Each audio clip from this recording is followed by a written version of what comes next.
Joining me now to take this discussion forward on Eye on India, C P Gurnani, MD and CEO of Tech Mahindra, C Bhargava, Chairman at Maruti Suzuki, Bharat Puri, Managing Director at Pidilite Industries, and Rajeev Menani, Chairman and Regional Managing Partner at EY India. Gentlemen, appreciate you joining us here on the program. But let me bring in Bharat Puri as well. And Bharat, the last conversation we had, the industry was still trying to cope with the many clarifications on lockdowns, and I would imagine that even today and over the next few days, we're going to see states issuing their own guidelines corresponding with the MHA guidelines. Now, what's the situation on the ground? Production capacity, utilization, where do things currently stand, and what's the expectation now in terms of demand recovery? See, if you look at it, Shereen, this is a two-stage process. Stage one is getting permissions for factories, warehouses, and therefore being able to produce and dispatch material. I think most FMCGs now have the requisite permissions in place. Dispatch is another question because there is still a lot of local places where warehousing is an issue. You're allowed to open only for short periods of time, or you're not allowed to open, or you're allowed to operate with limited labor. And of course, in this, finally, you have to distribute to the trade. So the situation on the ground as we speak today is the large metros, with the exception of Bangalore, are pretty much still closed. Only the essential FMCG is what is getting supplied. The rest of FMCG, for all practical purposes, is in a closure mode.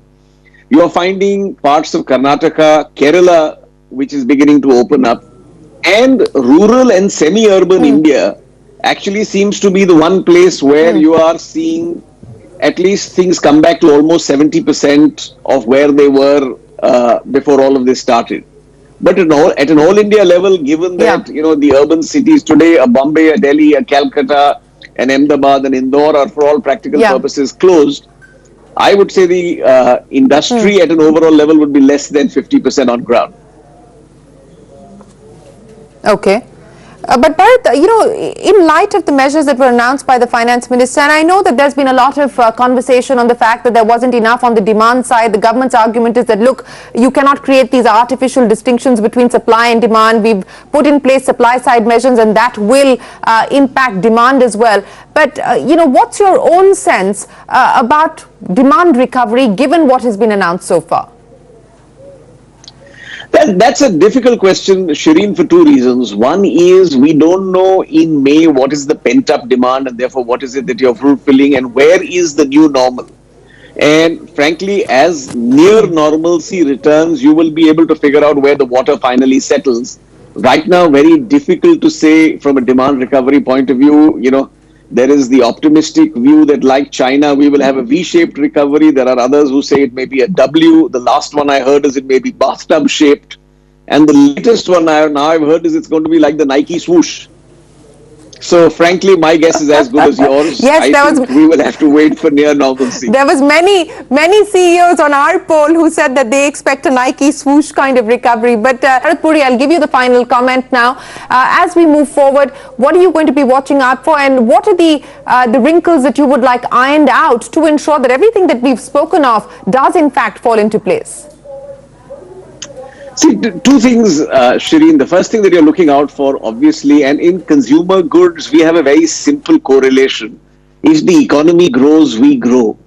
And therefore, what we are simply looking for is money in the hands of the consumer spending that money. And what we found in consumer goods is there is pretty much a one-to-one correlation. That's not the case. I mean, the expectation and the reality, at least in terms of money in the hands of consumers, is different from what we went into ahead of the stimulus package, Bharat. Wouldn't you agree? So where does that leave things then?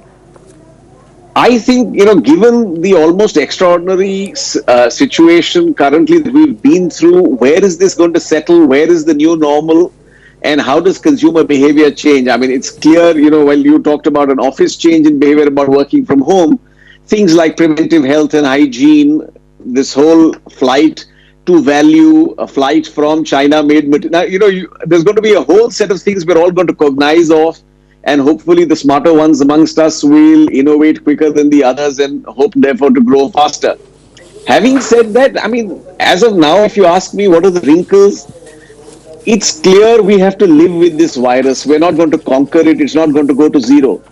Therefore, whether it's hygiene, whether it's social distancing, whether it is masks, all of us have to ensure we have to over-index on the safety of our people, but we have to get the ship moving. Right. The more we can get the ship moving, we will Yeah. then realize really where is it actually reaching, and then comes the next stages of then saying, well, how do we excite the consumer more?